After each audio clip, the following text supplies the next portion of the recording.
الحمل علوش في فيترينات الريون بوشري في ام جي، لون مزيان وكاليتي أحسن ما فما، حاجة تعمل الكيف. أما زعما منين جاي؟ هذه منطقة كروسيا في معتمدية سيدي الهاني من ولاية سوسة. هوني تربية العلوش اختصاص يرجع لعشرات السنين. أنا أب جد في الخدمة هذه، مش جابتني كيكة وبرا مشيت من عام 1940 الوالد عندي منها في المادية. يوضح لنا سي رؤوف أنه تربية الماشية عنده هي حلقات متكاملة من اللي تولد العلوش حتى اللي يتباع في مغازات أمجي. شو نجم نقول من الجمهورية كلها نجيبوا تبقى لنا الأكثرية متاعهم الساحل من هنا، ونجيبوا لنا البلاصة هذه تمتاز معنا بتربية العلوش، معنا يمشي فيها العلوش.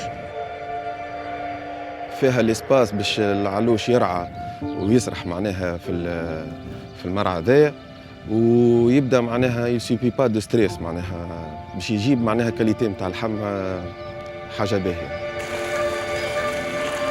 العلوش يعيش هو بون كي يعطي ربي خير ربي كيما هيك توا نطاروا منه ومنه نتعمدوا على الحشيش.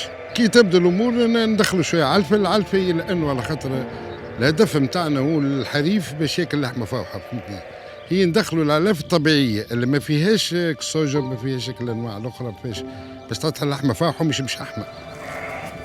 على مدى مراحل تربية العلوش وحتى يوصل لصحن الحريف، أمجي تقوم بالمتابعة البيطرية والتقنية اللازمة لضمان أحسن جودة.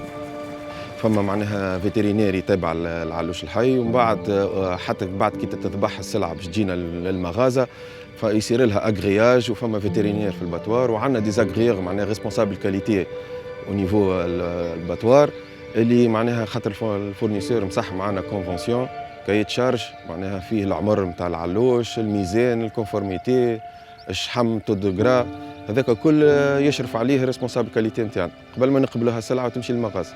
مراقبة من البيطري من كل، عندنا تلقيح تجيبها الدولة لقوا منها، وعندنا لقيح اللي نحن خاصة باش مثلا باش ما تركبوش الأمراض وباش كذا وكذا، وتزيد بعد تالي معناها يتعدى يمكن 5 مراحل من تعديل الفيترينير. وكما كل عيد أضحى تتحل نقاط بيع العلوش في مغازات أم جي هذه. والدليل على الصدق في الكلام هذا هو لانه احنا كل عام برك الله نقعدوا بلاش في الاخر، معناها ديما تتخطف في الاخر. حريف ام جي مدلل ينجم يشري ضحية العيد من رحبة قدام المجازان، ولا زاد علوش ولا نص علوش مذبوح، انت واش تحب. الحمل علوش في ام جي هو جودة متميزة بأحسن الأسواق.